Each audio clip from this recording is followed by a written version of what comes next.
All right, welcome to The Explainer. Today, we're really going to pull back the curtain on the US financial system.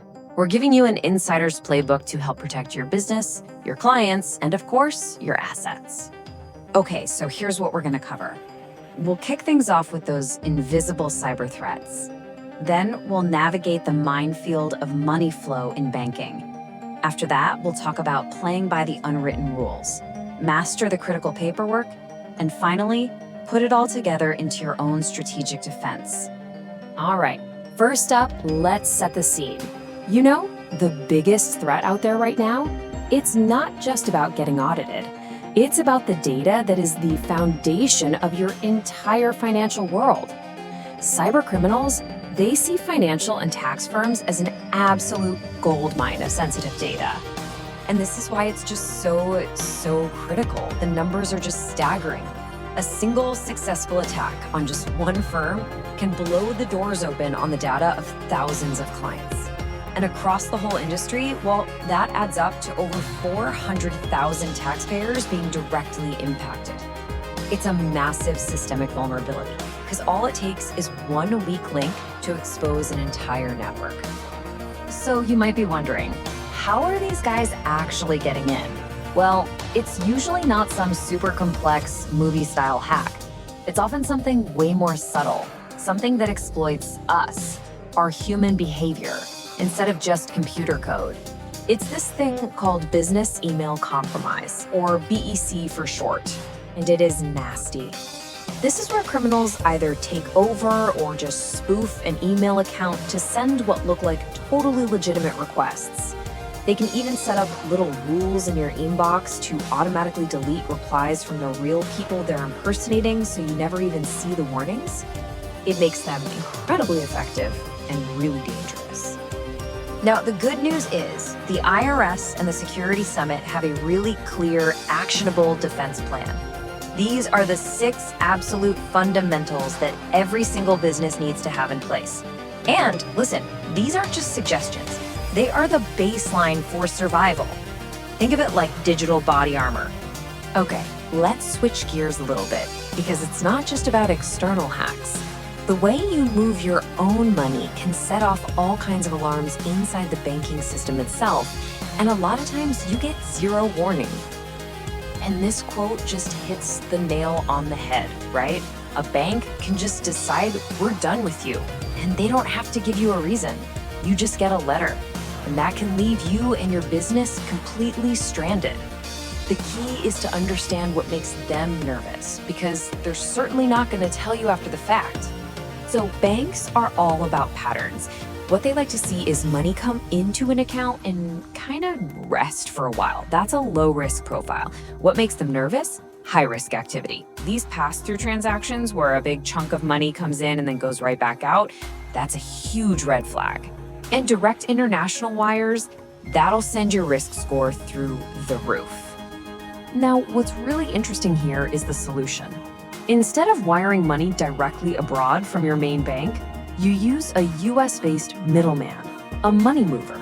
From your bank's perspective, it just looks like a simple domestic transfer to another US company. That dramatically lowers your perceived risk profile. You've basically broken the chain of high-risk actions. Pretty clever, right? All right, so we've talked about external threats. We've talked about the banking system's quirks. Now, let's get into the rules of conduct. This is all about maintaining your good standing within the system, and it's guided by things like Circular 230. You know, we hear this term due diligence all the time, but what does it actually mean? Well, Circular 230 is very specific. It's not a passive thing, like just filling out a form correctly. It is an active, investigative duty. So here's the crucial point. You are the expert. It's your job to probe, to ask questions, and to apply the law to the facts you uncover. If a client tells you they have a $20,000 capital gain, it's on you to ask the questions that determine if it's really a capital gain or if it's maybe ordinary income. You can't just take their word for it if something seems off. And here's another huge one: conflicts of interest. A conflict pops up when your personal interest, like, say, avoiding a penalty for some bad advice you gave, is at odds with your client's best interest, which might be to just settle quickly and move on. You have to constantly ask yourself, am I defending my client here, or am I just defending myself? The system communicates through forms. I know, paperwork. But understanding these documents is like learning a language. It lets you state your case clearly, avoid really costly errors, and even unlock benefits for your clients. So let's start with a really common point of confusion. We've got these 3 essential W forms.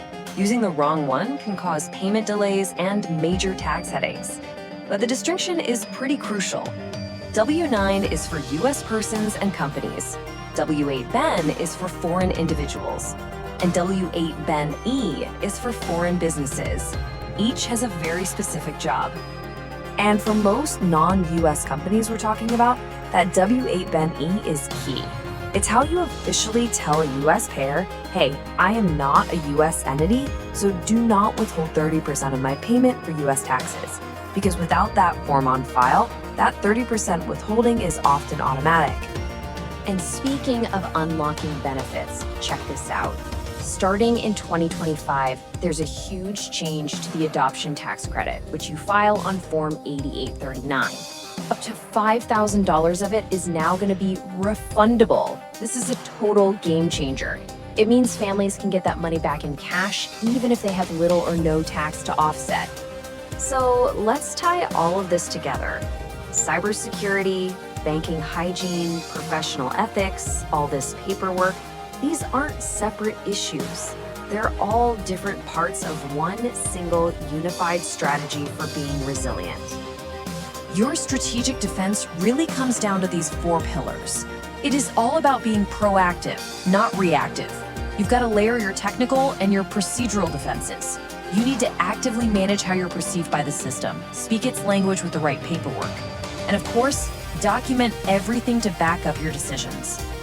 And this really is the big mindset shift. Security, compliance, it's not a one-time task. It's not a box you check on a form. It's an ongoing, active part of how you live and breathe inside this financial system. It has to shape every single decision you make. And that's the final thought I want to leave you with. Are your practices just designed to function, to get by? Or are they designed to be resilient? Because that's the difference between just working until you hit a wall and being able to withstand the inevitable shocks the system is going to throw at you. It's time to move from a functional mindset to a resilient one. Thanks for joining this explainer.